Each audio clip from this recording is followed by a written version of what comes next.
नमस्कार, स्वागतम। आज के अंक में हम ये जानेंगे कि किसी भी देवी या देवता के 108 नाम, शतनाम या सहस्त्र नाम पाठ करने से हमें क्या क्या लाभ हो सकते हैं, किस किस प्रकार के अनूठे दुर्लभ लाभ हमको हो सकते हैं जिनके विषय में हमें जानकारी ही नहीं। इस प्रकार की जानकारी शास्त्रों में भरी पड़ी है, परंतु हमारा ध्यान उस ओर नहीं है। हम आज उस प्रकार की जानकारी आपके समक्ष लेकर के आ रहे हैं जो अत्यधिक दुर्लभ है।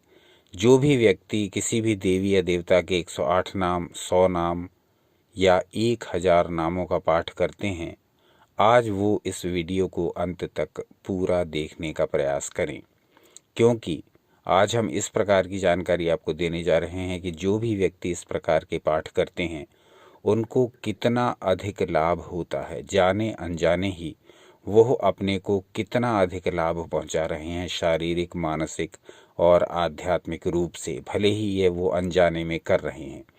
आज हम इस जानकारी को शेयर करने का प्रयास करेंगे कि ऋषियों ने 108 नाम, शतनाम और सहस्त्र नाम की रचना क्यों की, जबकि देवी या देवता या ईश्वर के निराकार रूप के किसी भी एक नाम के जाप से ही पूरा उद्धार हो जाता है। किसी भी देवी या देवता का, किसी भी ईश्वर के रूप का यदि आप उनके एक नाम का ही जाप करें, एक नाम को पकड़ लें, तो उसी से आपका उद्धार हो जाता है। जो लोग नाम जाप करते हैं, जो लोग मंत्र जाप करते हैं, जो लोग बीज मंत्र का जाप करते हैं, जो लोग नादानुसंधान करते हैं, जो लोग त्राटक करते हैं, वो सभी ये जानते हैं कि ईश्वर के किसी एक रूप को पकड़ करके, एक नाम को पकड़ करके यदि हम साधना में लग जाएं, साधन में लग जाएं, तो वही नाम हमारी मुक्ति का कारण बनता है और हमको इस संसार सागर से पार करा देता है। वह एक नाम, मात्र एक नाम।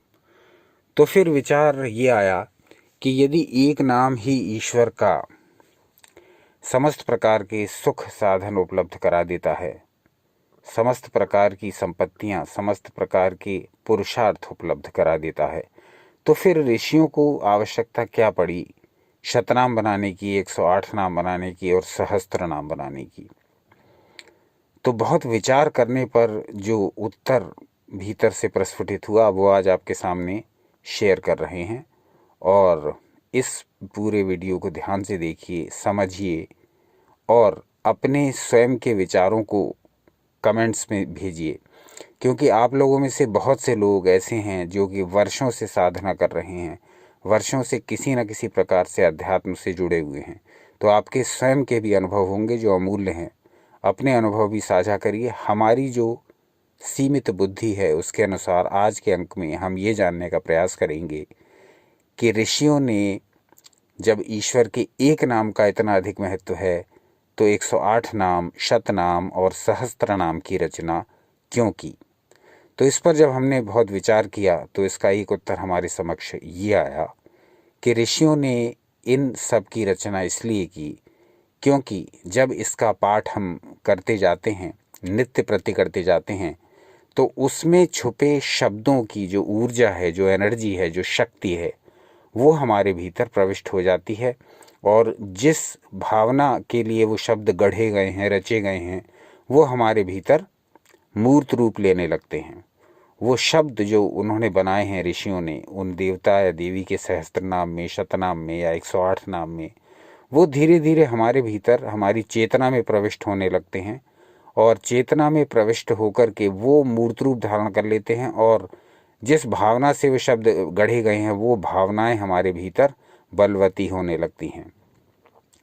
हम आज कुछ सहस्त्र नाम से कुछ उदाहरण लेंगे और वो आपके सामने रखेंगे। अब आप ये बताइए, आपका इससे सहमत होना आवश्यक नहीं, पर आप यह बताइए कि आपका इस विषय में क्या सोचना है।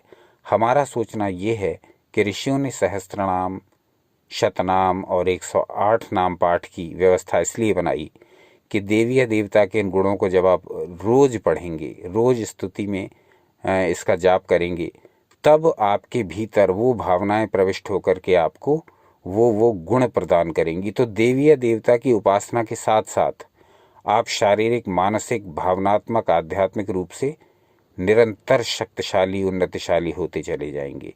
तो ये हमारा आकलन है। इस विषय में आपके विचार बड़े महत्वपूर्ण होंगे, अपने विचार अवश्य दीजिए। तो हम प्रारंभ कर रहे हैं आज की वीडियो का श्री विष्णु सहस्त्रनाम से। विष्णु सहस्त्रनाम का पाठ करोड़ों लोग प्रतिदिन या तो करते हैं अथवा सुनते हैं। तो विष्णु सहस्त्रनाम में से हम कुछ चुने हुए शब्द लेंगे और देखेंगे कि ये शब्द किस लिए रचे गए होंगे। देखते हैं।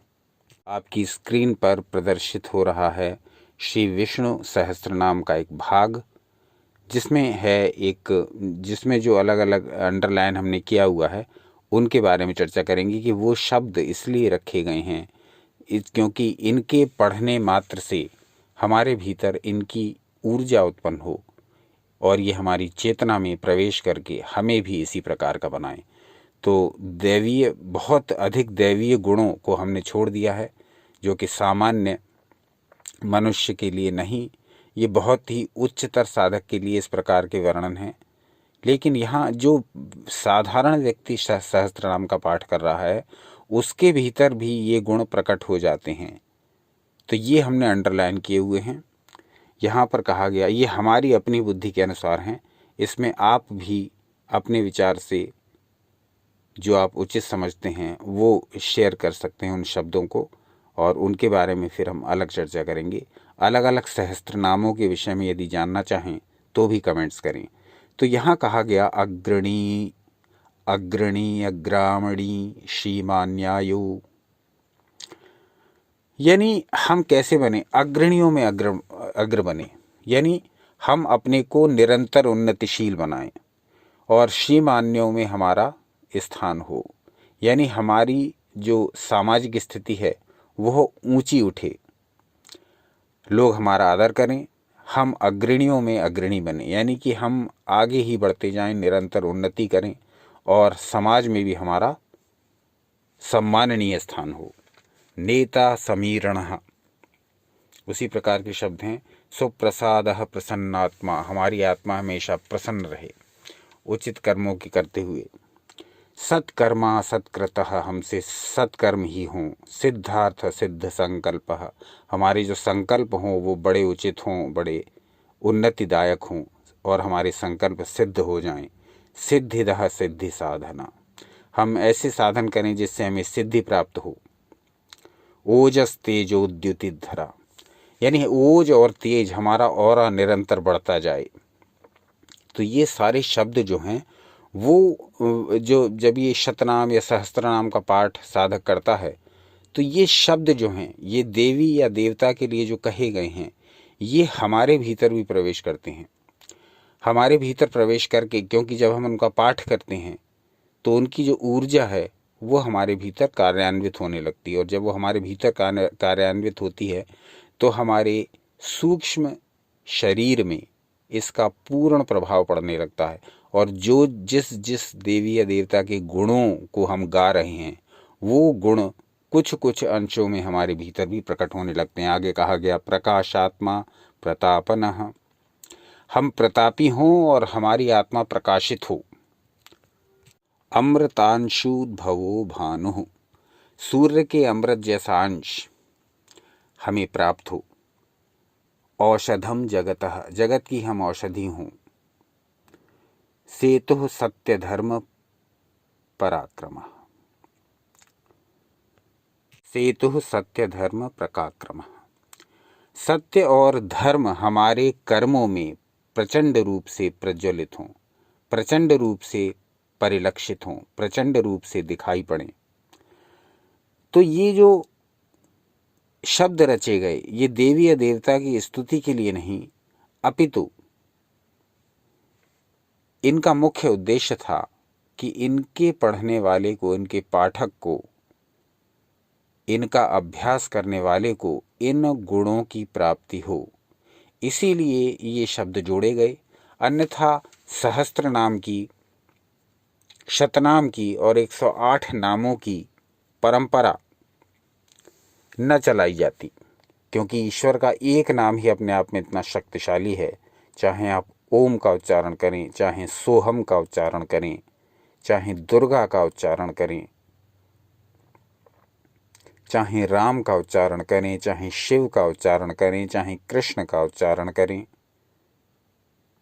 चाहे काली का उच्चारण करें, चाहे भवानी का उच्चारण करें, कहने का अर्थ ये कि एक एक नाम ही अपने आप में संपूर्ण ब्रह्मांड की शक्ति समेटे हुए है। और जो लोग मंत्र जपते हैं, जो लोग वर्षों से अध्यात्म के क्षेत्र में हैं, वो ये जानते हैं कि यदि हम किसी एक नाम को ही पकड़ लें और उस एक नाम का ही सहारा लें तो वो एक नाम ही हमको धर्म, अर्थ, काम, मोक्ष चारों पुरुषार्थ दिला देता है। परंतु ऋषियों की व्यवस्था ये थी कि हम एक नाम का तो अभ्यास करते ही रहें, लेकिन साथ साथ यदि हम शतनाम, 108 नाम या सहस्त्र नाम किसी भी देवी या देवता का जपें तो उसमें छुपी हुई जो शक्तियां हैं वो पढ़ने वाले के चेतन में प्रवेश कर जाती हैं और उसमें वही गुण उत्पन्न होने लगते हैं जो गुण उस सहस्त्र नाम, शतनाम या नामाष्टक में दिए हुए हैं। वो गुण जो देवताओं की, देवियों की प्रशंसा में कहे गए हैं, वो गुण पाठक के भीतर भी प्रवेश करने लगते हैं। तो हर प्रकार से इन अष्टकों, इन शतनामों, इन सहस्त्रनामों के पढ़ने वाले की उन्नति होती है। आगे कहा गया अमृतः शाश्वतः। इसमें हमें अपने अमृतत्व और शाश्वतत्व रूप का ज्ञान रहता है, भान रहता है। हम इसके प्रति अवेयर रहते हैं। हम शरीर नहीं हैं, हम आत्मा हैं, हम अमर हैं। तो हमें अपने अमृतत्व और शाश्वतत्व का भी ज्ञान निरंतर बना रहता है। वेदो वेद विदव्यंगो। वेदों को पढ़ना, वेदों की जानकारी रखना, वेदों का अभ्यास करना, ये हमारे मन से कहीं छूट ना जाए, कहीं निकल ना जाए, कहीं हम इसे विस्मरण ना कर दें, कहीं ये हमारी स्मृति से लोप ना हो जाए। इसीलिए इन शब्दों की रचना की गई। वेदो वेद विदव्यंगो वेदांगो वेदविद कवि। हम वेदों की ऋचाओं को पढ़ें, हम वेदांगों का अध्ययन करें, हम वेदों का अध्ययन करें और ये कभी हमारी स्मृति से न निकले। विजयो, हमें हर कार्य में विजय प्राप्त हो। वेद्यो वैद्य, हम चिकित्साएं करें अलग अलग रोगों की अलग अलग प्रकार से। महोत्साहो महाबलः, हमें निरंतर उत्साह बना रहे, हमारे अंदर महान बल प्रविष्ट हो। महाबुद्धिर महावीर्यो महाशक्तिर महाद्युति, हम हर प्रकार से शक्तिशाली हो जाएं, बलशाली हो जाएं, बुद्धिशाली हो जाएं। श्रीनिवास सताम गति, महालक्ष्मी हमेशा हमारे साथ रहें, हमेशा हमारे घर में निवास करें। सिंह, हम शेर की तरह पराक्रमी, सिंह की तरह बलशाली हों। योगो योग विदाम नेता प्रधाना पुरुषेश्वरः, मनुष्यों में श्रेष्ठ से श्रेष्ठ बनने का हम प्रयास करें और योगी बने, योग की विद्या का ज्ञान प्राप्त करें। शाश्वतः, हम निरंतर रहने वाले हैं। ईश्वरो विक्रमी धन्वी मेधावी विक्रमः क्रमः, हम मेधावी बने, हम अपने लक्ष्यों को पाने के लिए परम पुरुषार्थ करें। अजः सर्वेश्वरः सिद्धः, हम सिद्ध हों अपने लक्ष्यों में, अपने कार्यों में, अपने अभीष्टों में। ये विष्णु सहस्त्र नाम के वो शब्द थे, वो चुने हुए शब्द जो पाठक की चेतना में प्रवेश करके उसे इसी संसार में उन्नति प्रदान कराते हैं। अब हम लेते हैं शिव सहस्त्रनाम को, क्योंकि सहस्त्रनामों की संख्या बहुत है, शतनामों की संख्या बहुत है और नामाष्टकों की संख्या भी बहुत है। यदि आप कहेंगे तो किसी एक विशेष नामाष्टक पर, शतनाम पर या सहस्त्रनाम पर विस्तृत जानकारी देंगे, उसके एक एक पॉइंट पर।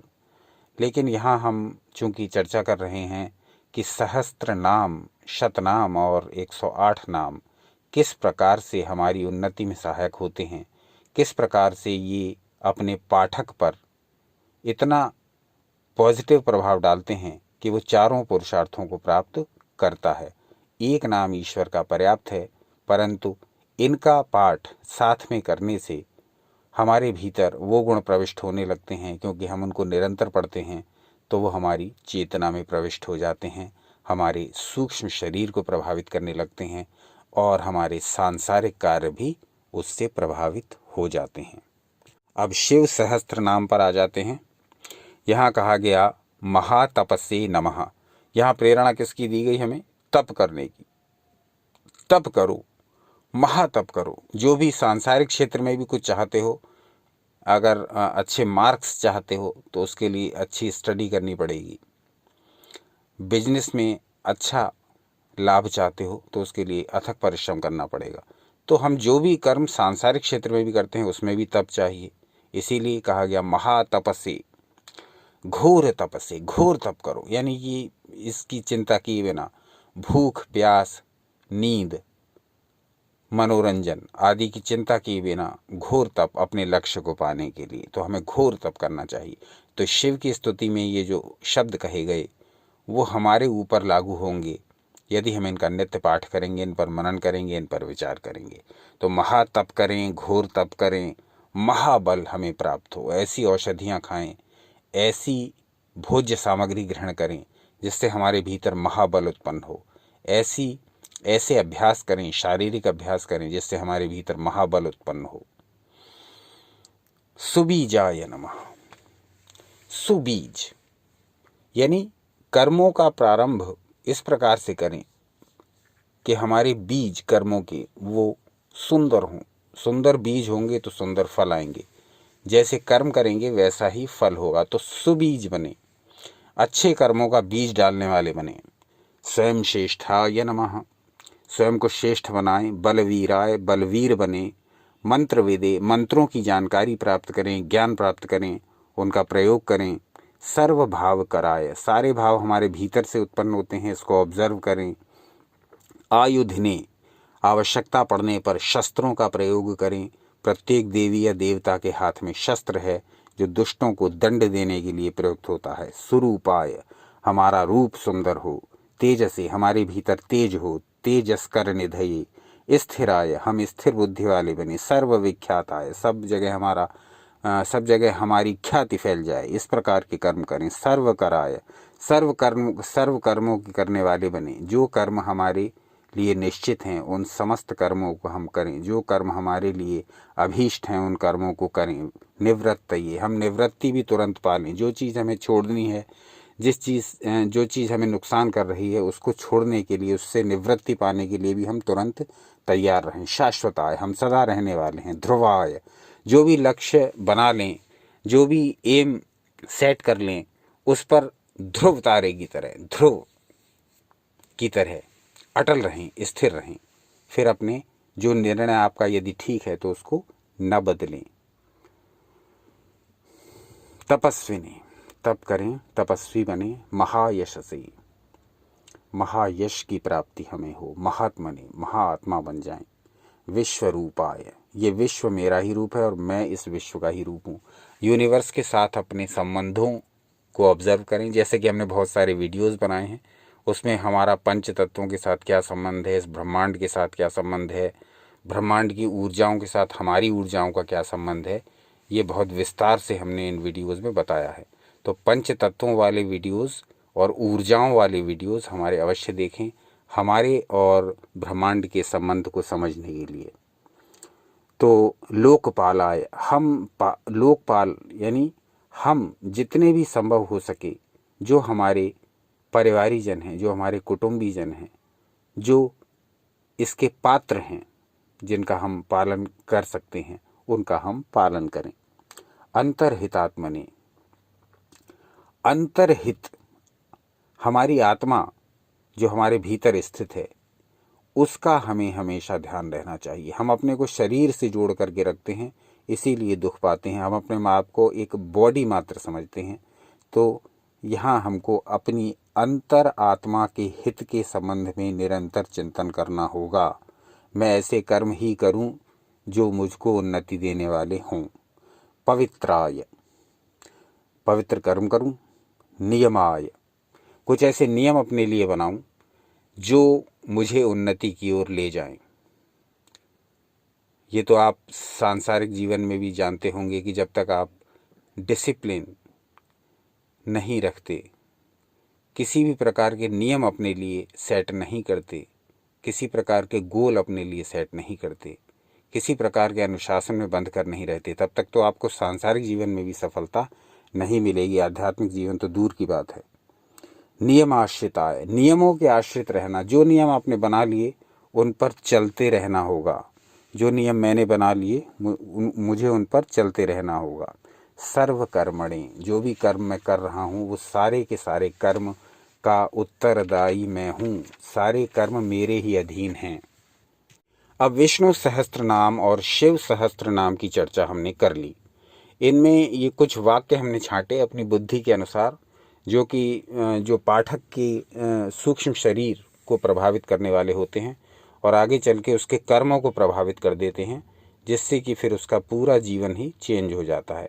इसी प्रकार से बहुत से सहस्त्र नाम हैं जिनकी चर्चा यदि करेंगे तो ये वीडियो अत्यधिक लंबा हो जाएगा। अब अंत में हम चर्चा करेंगे त्रिपुर सुंदरी सहस्त्र नाम की, और इस त्रिपुर सुंदरी सहस्त्र नाम से हम कुछ चुने हुए शब्दों को लेंगे और देखेंगे कि वो किस प्रकार पाठक के जीवन को प्रभावित करने वाले होते हैं। उसमें कहा गया अशोका, हम शोक ना करें, दुख से रहित हों।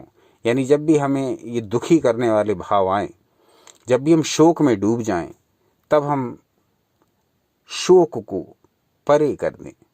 अशोका, शोक रहिता, वही अर्थ है। इच्छा शक्ति, ज्ञान शक्ति है, क्रिया शक्ति। ये बहुत इंपॉर्टेंट है और इस पर हमने बहुत सारे वीडियोस भी बना दिए हैं।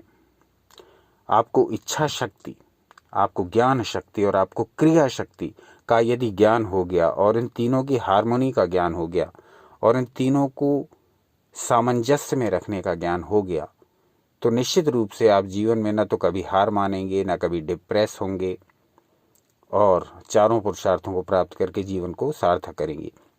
इच्छा शक्ति, ज्ञान शक्ति, क्रिया शक्ति पर हमने पहले ही वीडियोस बना दिए हैं, वो देख लें।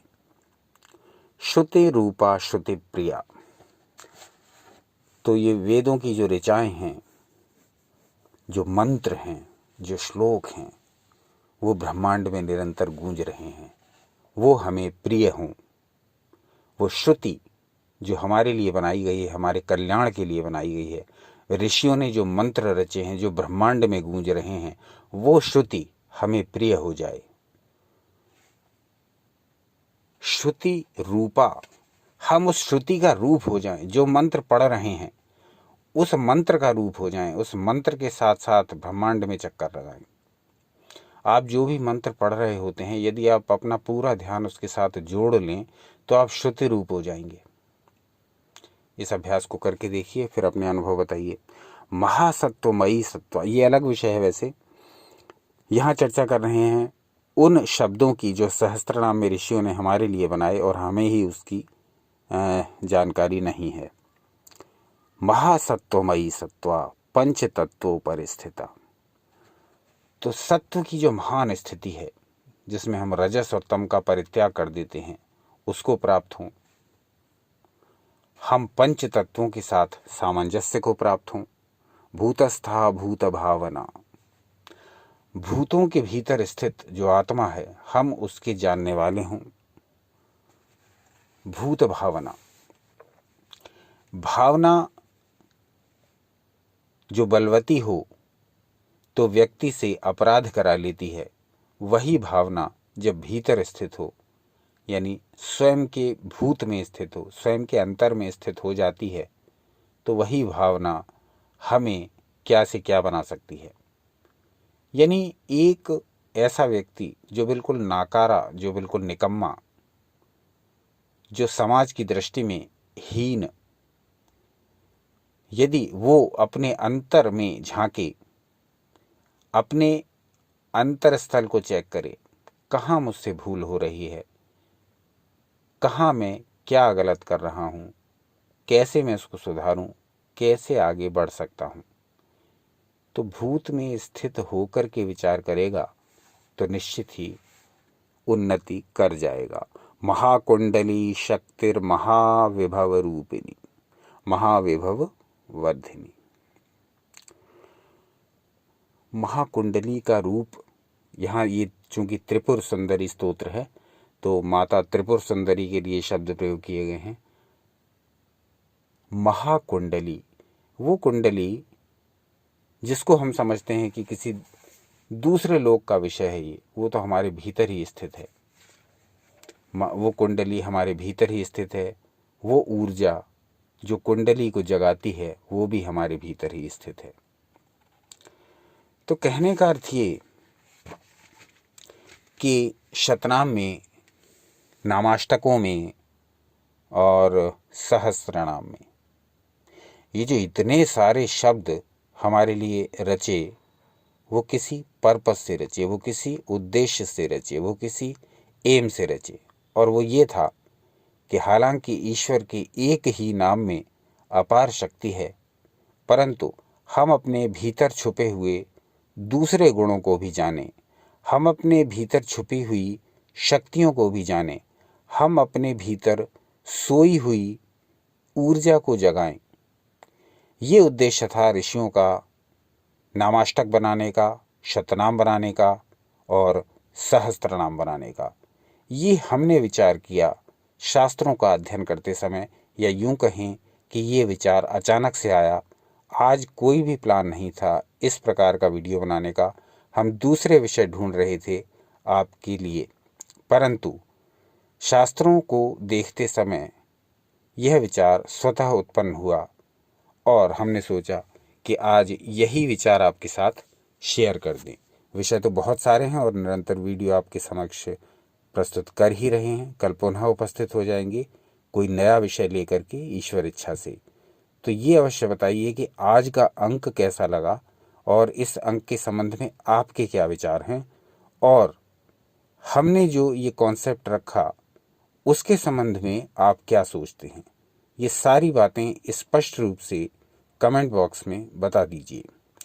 तो अपना अनमोल समय, और कुछ ज़्यादा ही समय लग गया आज तो, आज आपका, तो अपना अनमोल समय हमें देने के लिए बहुत बहुत धन्यवाद। सनातन शास्त्रों से जुड़े रहें, सदा आनंदित रहें।